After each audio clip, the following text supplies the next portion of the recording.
decide lo siguiente, dice: yo tengo que cumplir y yo tengo que acatar las decisiones de la Corte Interamericana, y por eso voy a reabrir el caso, porque a mí alguien me está dando la orden, pero no estoy de acuerdo.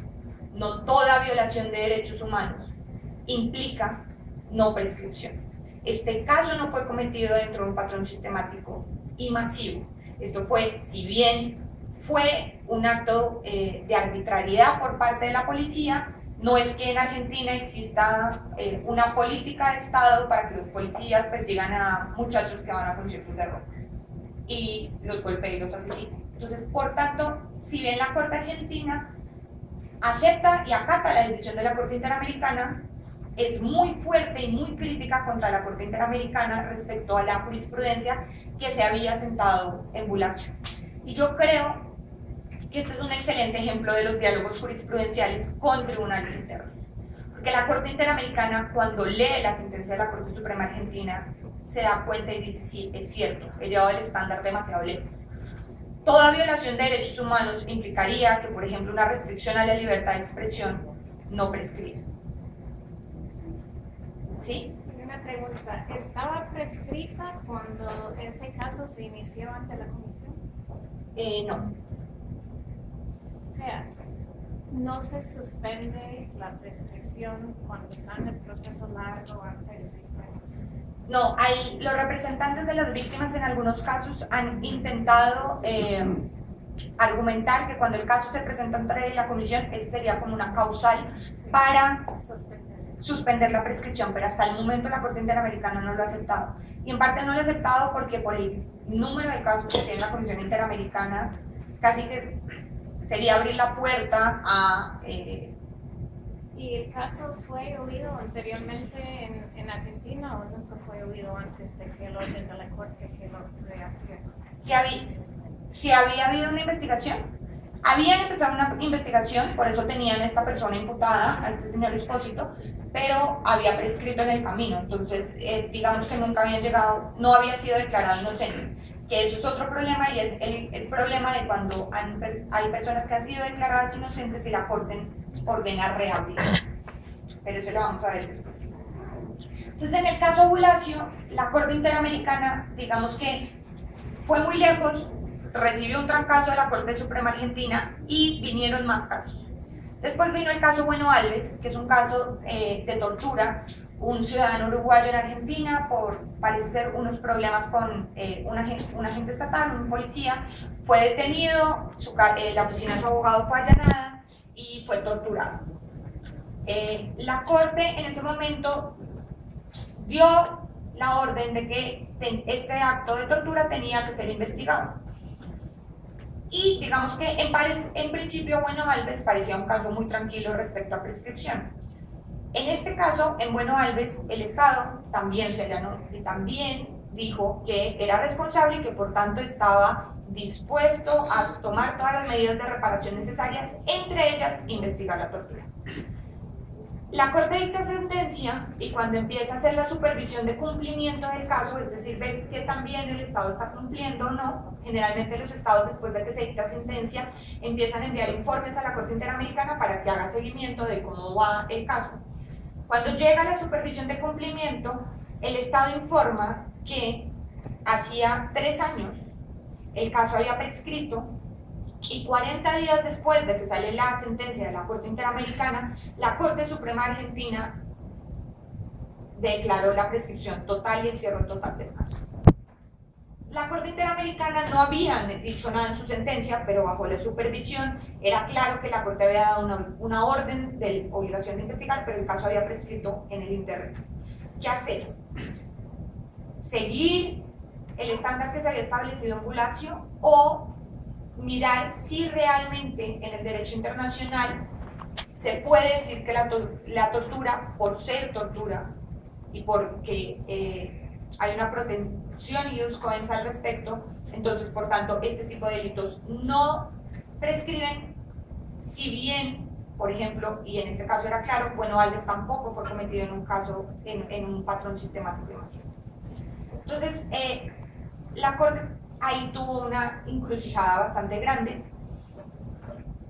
En este caso la Corte hizo un esfuerzo que había hecho ya anteriormente en otra sentencia, de darle la debida relevancia a la garantía de prescripción. Y sobre prescripción hay muchos debates sobre si es una garantía o es un derecho del imputado, pero la Corte dijo: es cierto, existe esta garantía por algo, y es cierto que yo debería ser lo más cuidadoso en el momento de analizarlo. Pero la Corte, precisamente en ese momento, dice: el carácter ius cogens que le ha dado la comunidad internacional a la prohibición de tortura hace que el efecto necesario de eso sea que la tortura no puede prescribir. Y a pesar de que había prescrito, en supervisión de cumplimiento le vuelve a dar la orden argentina de que reabra el caso. Esta vez no bajo el argumento de toda violación de derechos humanos debe ser investigada, sino bajo el argumento de la tortura, por ser tortura, no prescribe. Y aquí viene otro debate con la prescripción, que es el de la cosa juzgada fraudulenta. Y es: ¿qué pasa cuando la Corte Interamericana ve que las investigaciones o los juicios que se llevan a cabo realmente no tenían ese fin, sino es más una parodia de: ah, sí, yo estoy investigando, mire todo lo que yo estoy haciendo, pero realmente es solo para decir que hicieron algo, pero realmente no había una intención seria de investigar, y todo es realmente una parodia para continuar la impunidad? Y muchas veces puede que hayan acuerdos, por ejemplo, dentro de los países para encubrir ciertos delitos. La Corte se inventó o creó este estándar de la cosa juzgada fraudulenta. La primera vez que lo aceptó fue en un caso contra Guatemala, que es el caso Carpio-Nicol. En ese caso, el Estado guatemalteco había aceptado que en la ejecución y en el asesinato del señor Carpio habían intervenido fuerzas desconocidas, o como lo llaman en mi país, la mano negra. Es decir, estas personas que tienen tanto poder, que todo el mundo sabe quiénes son, que manejan los hilos del poder, y que tienen tanto poder que, por ejemplo, pueden hacer que se lleven juicios sin que realmente existan resultados, y que además no existe una voluntad estatal para saber qué fue lo que pasó. Por el contrario, existe una voluntad de tener todo lo más callado y en silencio posible para que no se generen escándalos o polémicas innecesarias dentro de un país. Entonces, básicamente la Corte dice: la cosa juzgada fraudulenta implica que es cierto, usted investigó y puede que haya declarado a alguien inocente, pero yo veo que no se respetaron las reglas del debido proceso y que realmente usted no tenía voluntad de investigar.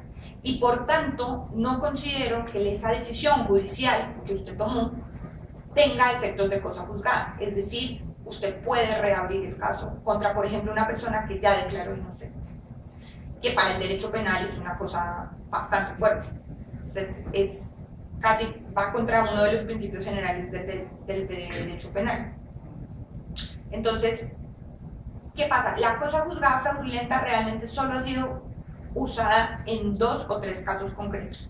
Porque si bien en la teoría suena bastante bien, probar que realmente no hicieron las cosas de manera diligente porque lo que querían hacer era perpetuar impunidad es muy difícil.